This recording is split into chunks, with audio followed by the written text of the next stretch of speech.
Hello friends, मैं अमन कुमार आप सभी का अपने YouTube channel star education academy में आपका स्वागत करता हूं। जल्दी से सभी लोग एक बार इस सेशन को शुरू होने से पहले सभी अपने मित्रों को सब्सक्राइब कर दें और जो नए मित्र हमसे जुड़ रहे हैं वो जल्दी से हमारे चैनल को सब्सक्राइब कर दें और नोटिफिकेशन बेल ऑन कर दें, जिससे कि आने वाली सभी क्लासेस की जानकारी आपको मिल जाए। हम लोग शुरू करने वाले हैं केमिस्ट्री के पार्ट 1 यानी केमिस्ट्री रिलेटेड क्वेश्चन करने वाले हैं, जो कि आपके इंपॉर्टेंट हो सकते हैं आपके आने वाले एग्जाम में। चलिए शुरू करते हैं हमारा प्रैक्टिस नंबर 1 से पहले क्वेश्चन नंबर फर्स्ट से। क्वेश्चन नंबर फर्स्ट है आपका, निम्नलिखित में से कौन ऑक्सीकरण नहीं है। ये ऑक्सीकरण ऑक्सीकरण नहीं है। तो पहला ऑप्शन आपका हो जाता है अवक्षेपण, तो सेकंड ऑप्शन भोजन का पचना, श्वसन या दहन। इनमें की बात करनी है कि कौन सा ऑक्सीकरण नहीं है, यानी बाकी सारे ऑक्सीकरण हैं, कौन सा नहीं है ये बताना है। इसमें आपका ऑप्शन आ जाता है ऑप्शन नंबर फर्स्ट का ए, यानी कि अवक्षेपण जो है उसमें ऑक्सीकरण की कोई भी क्रिया नहीं होती है, इसलिए आपका पहला ऑप्शन सही हो जाता है ऑप्शन नंबर 1। चलिए चलते हैं नेक्स्ट क्वेश्चन पर। नमक के घोल में सिल्वर नाइट्रेट का घोल डालने पर दही जैसे पदार्थ उत्पन्न होता है, यह कौन सी अभिक्रिया है। यानी कि नमक के घोल में सिल्वर नाइट्रेट का घोल डालने पर दही जैसे पदार्थ उत्पन्न होते हैं, कौन सी अभिक्रिया है। विस्थापन, उदासीनीकरण, संयोजन या अपक्षेपण। तो इसका ऑप्शन बताइए जल्दी से कमेंट बॉक्स में। सेकंड का आंसर हो जाता है आपका बी। ये कौन सी क्रिया आते हैं, यानी दूध से जो दही बनी क्रिया उसे क्या कहते हैं, उदासीनीकरण अपक्रिया कहते हैं। चलिए नेक्स्ट क्वेश्चन, थर्ड क्वेश्चन पे चलते हैं। संक्षारण किस प्रकार की अभिक्रिया है। संक्षारण किस प्रकार की अभिक्रिया है। तो अभिक्रिया है आपकी उपचयन अभिक्रिया हो जाती है, यानी थर्ड का कौन सा हो जाता है, उपचयन अभिक्रिया आंसर हो जाता है। चलिए बात करते हैं नेक्स्ट क्वेश्चन की। किसी रासायनिक अभिक्रिया में ऑक्सीजन के अनुपात का बढ़ना क्या कहलाता है। किसी रासायनिक अभिक्रिया में ऑक्सीजन के अनुपात का बढ़ना क्या कहलाता है। अपचयन अभिक्रिया, उपचयन अभिक्रिया, ऊष्मशोषी अभिक्रिया और विस्थापन। तो इसमें क्या हो जाएगा, चौथे का बी हो जाएगा। क्या आंसर हो जाएगा, उपचयन अभिक्रिया। चौथे का बी क्या हो जाएगा, बी।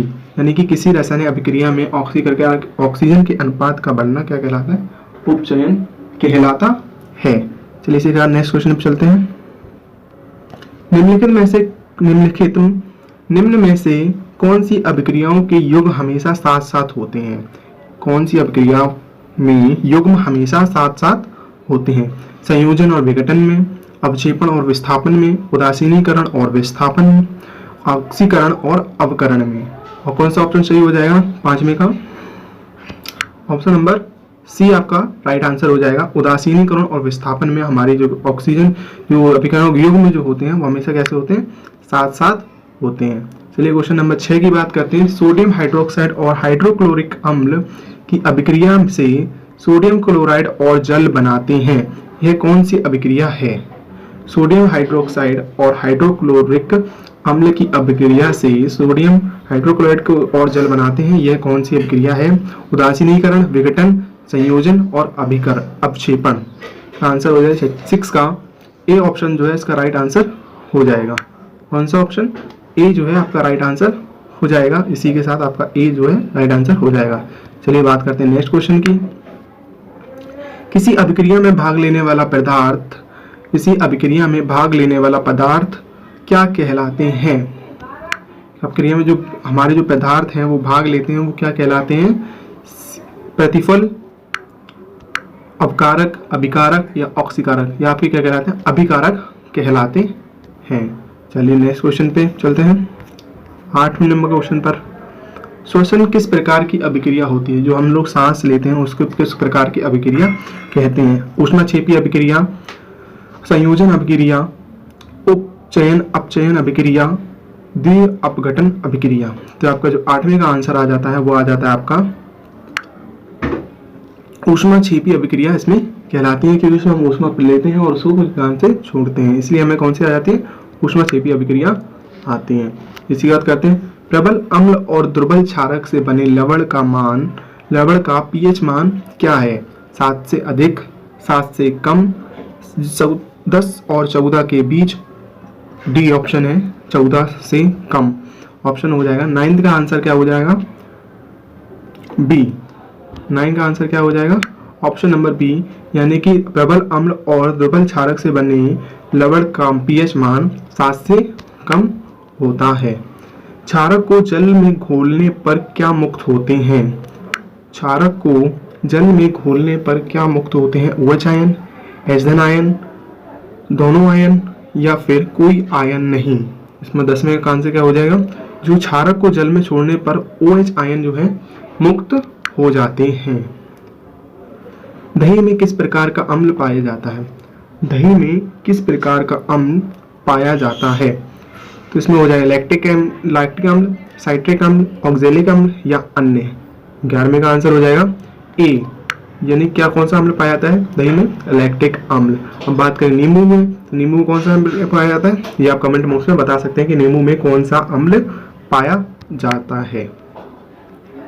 किसी अम्ल में मुख्य रूप से एक परमाणु अवश्य मौजूद रहता है जो धातु से अभिक्रिया कर एक गैस उत्पन्न करता है। हाइड्रोजन, ऑक्सीजन, नाइट्रोजन या फिर अमोनिया। 12 में कौन सा हो जाएगा जो है उसमें? ए ऑप्शन राइट हो जाएगा। इसमें हाइड्रोजन आंसर हो जाएगा। किसी अम्ल में मुख्य रूप से एक परमाणु, यानी कौन सा परमाणु? हाइड्रोजन परमाणु हमेशा मौजूद रहेगा जो कि एक गैस क्रिया करके गैस उत्पन्न करता है। बात करते हैं 13वें क्वेश्चन की। वे पदार्थ जिनका स्वाद खट्टा होता है और जो नीले लिटमस को के घोल को लाल कर देते हैं कहा जाता है। वह पदार्थ जो स्वाद खट्टा होता है। खट्टा किसका स्वाद होता है? खट्टा किसका स्वाद होता है? अम्ल का। किसका? अम्ल का स्वाद खट्टा, और वो क्या कर देते हैं? नीले लिटमस को लाल बना देते हैं, जिसके कारण से वो ज्वाल होते हैं। अब बात करते हैं नेक्स्ट क्वेश्चन की। जल में घुलनशील भस्म क्या कहलाते हैं? 14वां क्वेश्चन है, जल में घुलनशील भस्म क्या कहलाते हैं? क्षारक, क्षार, संक्षारण या क्षरण? इसका आंसर हो जाएगा आपका ऑप्शन नंबर बी। जल में घुलनशील भस्म क्षार कहलाते हैं। क्या कहलाते हैं? क्षार कहलाते हैं। निम्नलिखित में से कौन प्रबल अम्लीय है? निम्न में से कौन प्रबल अम्लीय है? इसका अपन में आपको बताना है। इसमें प्रबल अम्लीय जो है आपका, जिसका पीएच मान क्या होता है?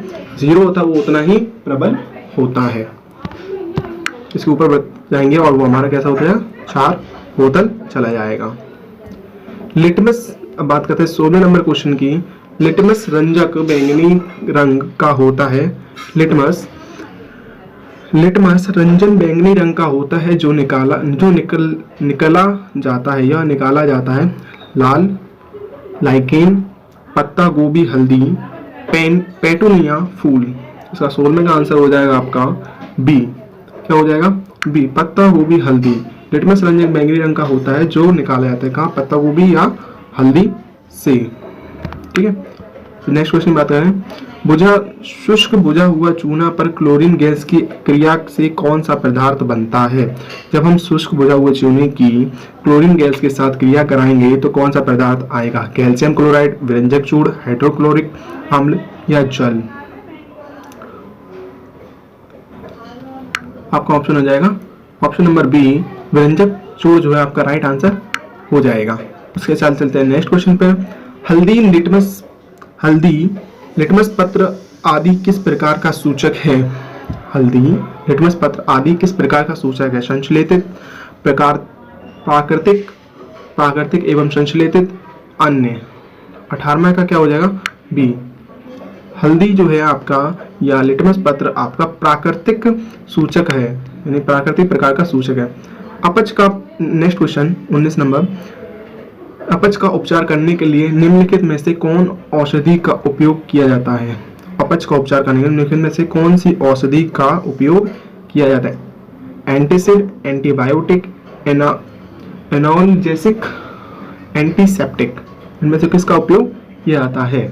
19 का हो जाएगा आंसर नंबर ए, एंटीसिड का उपयोग हम लोग इसके करते हैं। चलिए नेक्स्ट बात करते हैं। निम्नलिखित में से कौन सा ऑब्स्क्यूर नहीं है? जैसे कि आपको पता ही है, अभी पीछे पहला फर्स्ट क्वेश्चन यही था आपका, इसका आंसर था अवक्षेपण। आंसर क्या था इसका? अवक्षेपण जो था उसका ऑक्सीकरण नहीं है। चलिए बात करते हैं नेक्स्ट क्वेश्चन की। प्राकृतिक गैस का दहन किस प्रकार का रासायनिक अभिक्रिया है? जब हम प्राकृतिक गैस का दहन किए किस प्रकार की रासायनिक अभिक्रिया है? संयोजन अभिक्रिया, अपघटन अभिक्रिया, ऊष्माक्षेपी अभिक्रिया, विघटन अभिक्रिया। अगर आपको सेशन पसंद आ रहा है तो आप जल्दी लाइक कीजिए और उसे कमेंट बॉक्स में बताइए कि आपको सेशन कैसा लगा। ठीक है, चलिए नेक्स्ट क्वेश्चन बात करते हैं। 21 नंबर, प्राकृतिक गैस का दहन किस प्रकार का रासायनिक अभिक्रिया है?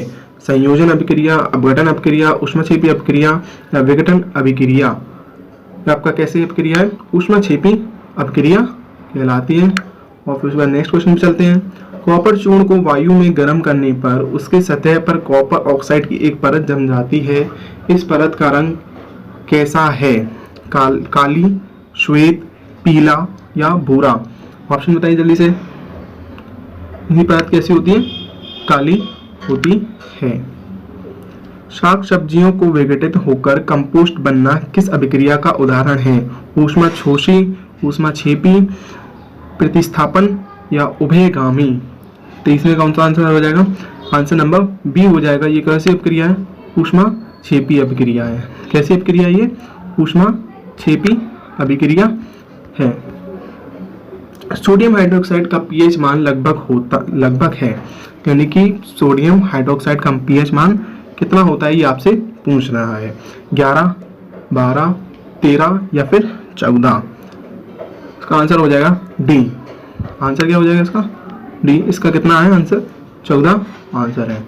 फिर बात करते हैं 25 में लास्ट क्वेश्चन की। आज के हमारे क्वेश्चन का लास्ट क्वेश्चन है, किसी उदासीन विलयन का पीएच मान है? किसी उदासीन विलयन का पीएच मान होता है, कितना होता है? 7 होता है। कितना होता है? 7 होता है। ठीक है, चलिए ये थोड़े से हमारे क्वेश्चन थे जो हमारे केमिस्ट्री पार्ट 1 थे, जो कि आपके एग्जाम में, आने वाले एग्जाम में आपको फायदेमंद हो सकते हैं, आपके एग्जाम में मिल सकते हैं। इसलिए चलिए इसे जल्दी से सब्सक्राइब कर लीजिए और शेयर कर दीजिए, जिससे ज़्यादा से ज़्यादा लोग इस चीज़ को लाभ उठा पाएँ। और ऐसे ही इंटरेस्टिंग वीडियो पाने के लिए हमसे जुड़े रहिए। चलिए चलते हैं, मिलते हैं नेक्स्ट वीडियो में। Good bye.